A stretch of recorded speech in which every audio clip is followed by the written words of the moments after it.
अरे क्या मैडम, इतना टाइम लगता है क्या गेट खोलने में? भैया ये लीजिए आपका ऑर्डर। Thank you. कितने पैसे हुए? मैडम पेमेंट तो पहले ही हो चुकी है इसकी। ठीक है। एक मिनट मैडम, आप अपनी शक्ल दिखा सकते हो मुझे? नहीं नहीं, मैं ऐसे किसी भी अजनबी व्यक्ति को अपना चेहरा नहीं दिखा सकती। आप प्लीज़ जाइए यहाँ से। अरे तुम तो मेरी बहन साक्षी हो ना? कौन साक्षी? देखिए, मैं तो किसी साक्षी को नहीं जानती। मुझे लगता है कि आपको ज़रूर कोई गलत फहमी हो रही होगी। अरे कैसी बात कर रही है तू?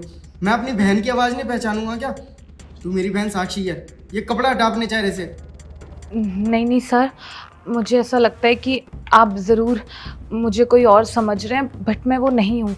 आप फालतू में अपना टाइम वेस्ट मत करिए और जाइए यहाँ से प्लीज़, ठीक है?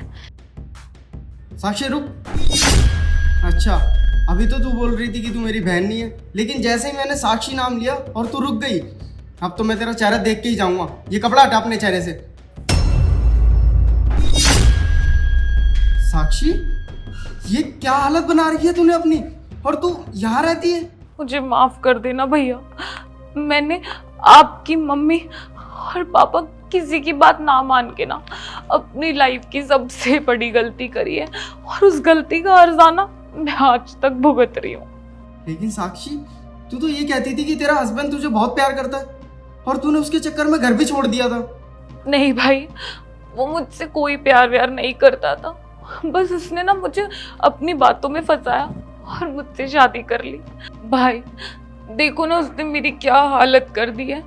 उसने मुझे कहीं किसी के आगे मुंह दिखाने लायक नहीं छोड़ा।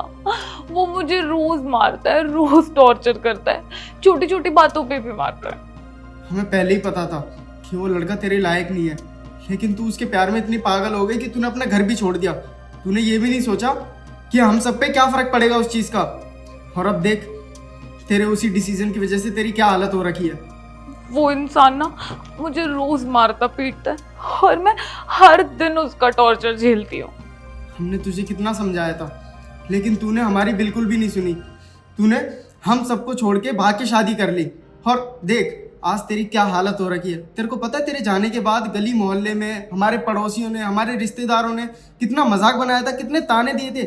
अरे मम्मी पापा तो वो सब बर्दाश्त भी नहीं कर पा रहे थे। तूने हमारे बारे में बिल्कुल भी नहीं सोचा ना। तेरे को पता है तेरे जाने के बाद हमने तुझे कहाँ कहाँ नहीं ढूंढा, हर जगह ढूंढा, पर तू कहीं नहीं मिली। और आज जब तू मिली है तो इस हालत में। साक्षी, तू कैसे सहती रही है सब इतने दिन तक? तूने हमें बताया क्यों नहीं? भाई मैं किस मुंह से बताती आप लोगों को, और क्या बोलती कि जिस इंसान के चक्कर में मैं आप लोगों से लड़ झगड़ के यहाँ भाग कर आ गई, आप लोगों की इतनी बेइज्जती कराई मैंने, वो इंसान असलियत में मुझे खुशी नहीं रखता। रोज मारता है, रोज पीटता है और वो मुझे टॉर्चर करता है। हाँ भाई, मुझे तो ना ऐसा लगता था कि मैं आप लोगों के आगे मुंह दिखाने लायक नहीं हूँ इतनी बड़ी गलती करने के बाद, इसलिए मैंने कभी किसी को कुछ नहीं बताया। अरे बहन, तू ये कैसी बात कर रही है? मम्मी पापा ने तुझे इतने लाड प्यार से पाला है, तेरे को कभी भी किसी चीज़ की कमी नहीं होने दी। और तूने ये सब कैसे सोच लिया कि तू अगर हमारे पास आती मदद के लिए तो हम कैसे मना करते तेरे को? तू पागल है क्या? एक बार कम से कम तू आती तो सही हमारे पास, बताती तो कि तेरे साथ क्या क्या हो रहा है। और तुझे क्या लगता है तू हमारे पास आती तो मम्मी पापा क्या तेरी मदद नहीं करते?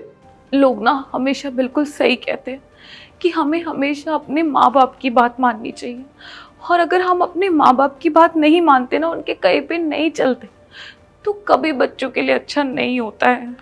आप खुद ही देखो ना, आज आप लोगों की बात ना मान के मेरी आज क्या हालत हो गई है। मुझे ना ऐसा लगता है कि शायद मेरे साथ ये होना भी चाहिए, क्योंकि मैंने आप लोगों की बात कभी नहीं मानी, तो शायद मुझे मेरे ये कर्मों की सजा मिल रही है। सजा तो उसे मिलेगी जिसने ये सब तेरे साथ किया है। तुझे पता है गलती तेरी भी नहीं है, गलती आजकल की जनरेशन की है, जो अपने 4 दिन के प्यार की वजह से अपने परिवार तक को भूल जाते हैं, हर किसी को छोड़ के चले जाते हैं। ये भी नहीं सोचते कि उनके जाने के बाद उनके साथ क्या होगा। जब तू चली गई थी ना, पापा को पैरालाइज अटैक आने लगे।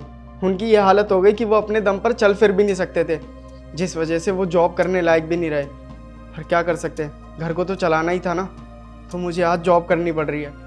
और मुझे एक बात बता तू, तूने ये सोच भी कैसे लिया कि तू घर वापस आएगी तो तुझे देखकर पापा खुश नहीं होंगे? अरे पागल, पापा तुझे देखकर बहुत खुश होंगे। अरे उनके अंदर तो जीने की चाहत आ जाएगी।